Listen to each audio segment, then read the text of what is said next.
Olé! Olé, sonho, olé. Et quand j'ai Jolua qui me parle, et diable fou. Et il sort. Yo, bonjour, bonsoir, champion Nyolé Kevin. J'espère que vous faites en Nyolé. En tout cas, mesdames et messieurs, soyez tous les bienvenus sur ma chaîne YouTube Maticophone. Si c'est n'était de best, à 14 youtubeurs nomades, yo, dit non. Ouais, Bibos Nyo, Big Brother vidéo vous met. Comme le titre l'annonce dans cette nouvelle vidéo, le principal suspect dans l'affaire du 13 juillet passé vient d'être arrêté. Ouais, Bibos Nyo. Je veux parler de l'affaire qui a fait trembler la toile togolaise, affaire Abdoul Assad. Bien envie que OB Fiko Klop vote pour beaucoup de temps quand on va décider nous mener. Et affaire de volant, c'est même pas avéré. Mais il y avait un mot qu'on a coup de aussi d'ogbe. Kekem mi bla me de tobe na yo anagbe et de fou quoi. Bibos Nyo, ça fait de cela quelques heures, la police nationale a fait un post sur leur page officielle confirmant l'arrestation ou je dirais l'interpellation du principal suspect dans cette affaire qui était en fuite. Comme vous pouvez le voir, c'est écrit communiqué de presse relatif au décès d'un jeune homme à Agoy Adougba. Le 13 juillet 2026, le corps sans vie du jeune Ourogbele Assad, 20 ans, accusé du vol de volaille, a été retrouvé à proximité d'un garage auto où il a été préalablement retenu. Les premières constatations ont révélé la présence d'un liquide verdâtre qui s'écoulait de la bouche de la victime. Dès lors, une enquête judiciaire a été immédiatement ouverte sous le contrôle du parquet. Les investigations médico-légales complémentaires ont conclu à une mort suspecte. La poursuite de l'enquête avec le recueil de plusieurs témoignages a permis d'identifier des suspects en fuite. Le 21 juillet 2026, le principal suspect a été interpellé à Agomé, Glozou, près d'Afagnan. Il s'agit du nommé Apoin Etier, 40 ans, mécanicien demeurant à Agoy Adougba. Il a reconnu, au terme de son interrogatoire, avoir de concert avec deux autres garagistes asséné des coups à la victime avant de l'abandonner. Bibos Nyo et des fous.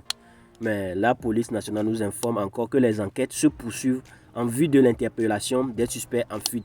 Le mis en cause sera présenté au parquet pour répondre de ses actes. La police nationale renouvelle ses sincères condoléances à la famille du défunt et lui exprime sa profonde compassion.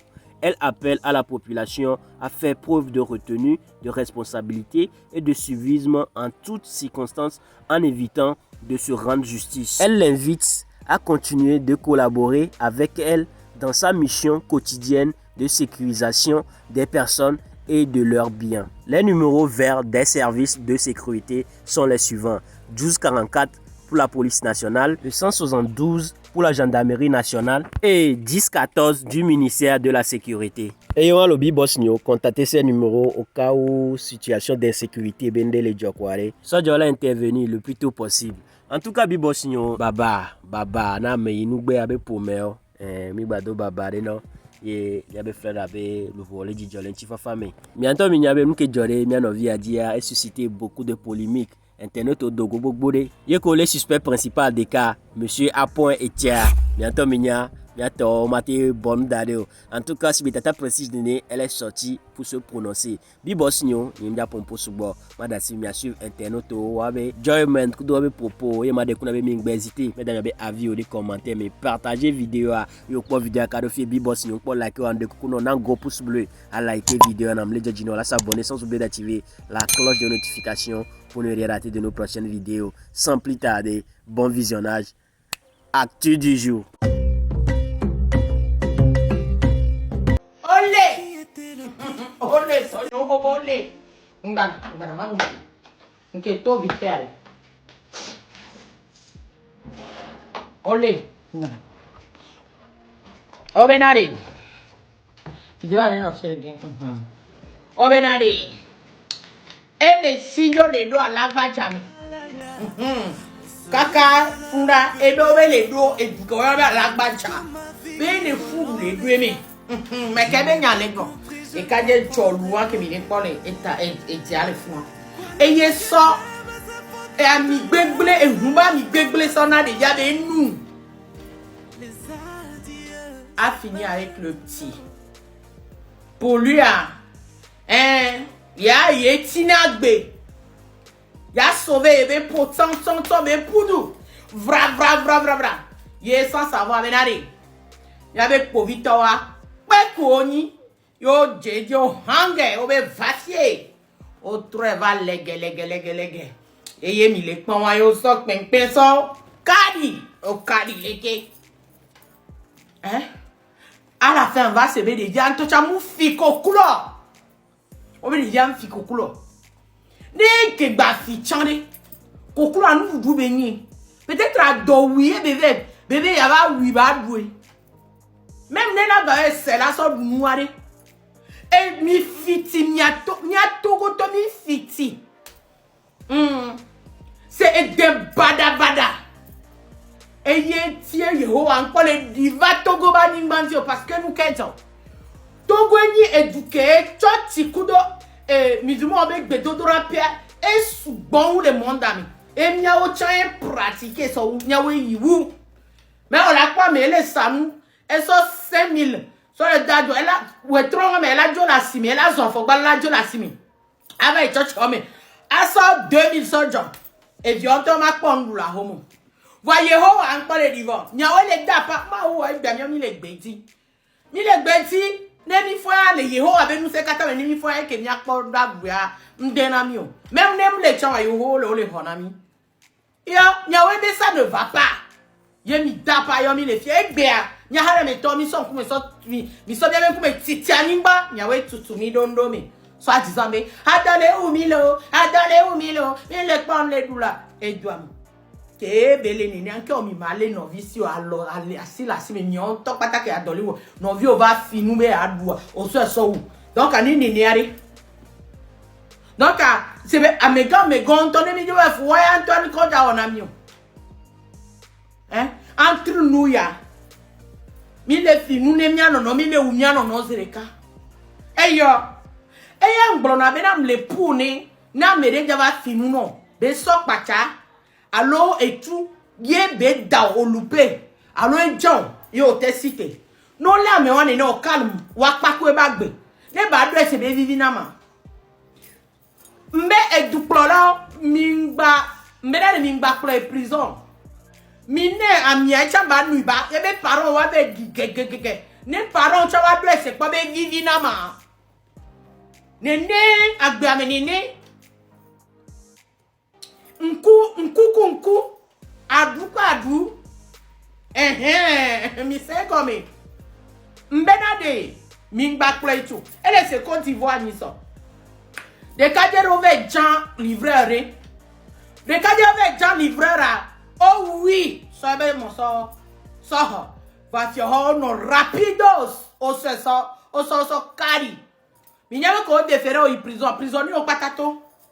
Obe jamais yon dia ko aba for fi o sota o la do me yo paku aba gbe o sota se ho Anthony ve paku aba gbe le fun parce que mais on méritait la vivre le wa be po le bebere no o ko be na yo la te gba me de to ya te wa cha no be do e fuase de le facile comme ça on le fou du dafla là il y a la gbaja la ve sauver po o ya po o sauver na amerebe vio jene mbedade ne nya alle state ke le popo nyele funu nya nke pakwa agbe no o kal nya mo le nyele lo ame gentil mo nyilo voici que npobe odila pakwa agbe nam ye o mte o ye mo hewa chale alo ja pakwa merebe agbe ye hewa ne nyi se ne hewa mi da ti nu ko ogbon na bebe o mtrona anu ako ao fisa nene. C'est comme ça. Gomede. Million nyon de chake no me e da otan ke no kwa mi kwento ko mi ramasser wa keken noi. Quand le servi na mi. A vous savoir de cap le da par le fond, laissez-le. Et ça a prouvé. A même ni togo toi c'est normal. Entre nous miano. Boule du bini mi so bien kume tisi aningba vo. Mi so yo de toro ben kume ya tisi aningba mingbe omiwe. Ni ça. Eti quotidien mi c'est de la ba famille ça ne va pas. Mi la supporter non, supporter na supporta. Nebe mnyabe po vito wele de kaje akene ou Assad ou anyema ke kuraro. Le fait benabe mnyabe po vito wele ya enabe mkuraro quoi parce que no pomme ya me ajo me nyode o mabu nu gbegle nu barari pe to de kaje anti ori même au bako les ans domaine to cha minu 1h du matin ne yo la notre parce que on me connaît o mabu doenti gbedebe et la te o maye nu gbegle.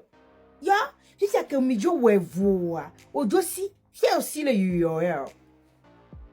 De we, alors de mi we be ngona mi no sur place assis là le kondo we.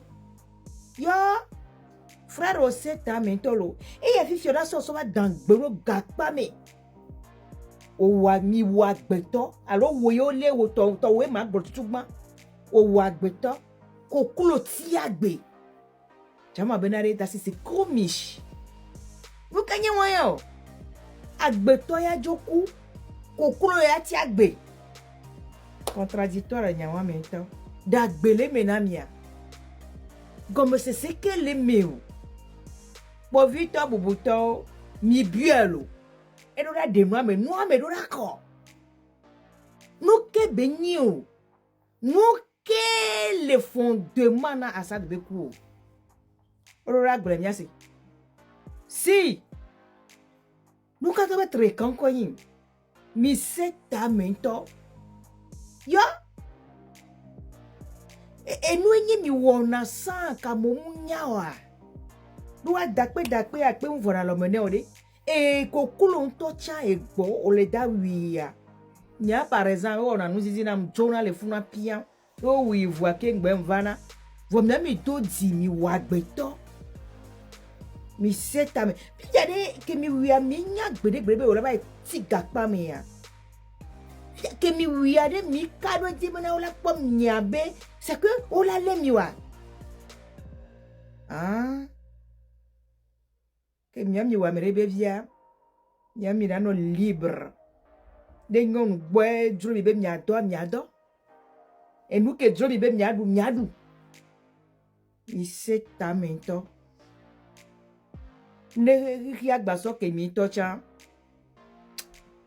je pense que kokulo keye tie mi wiru a kokula ema so kemi ya oh nous ici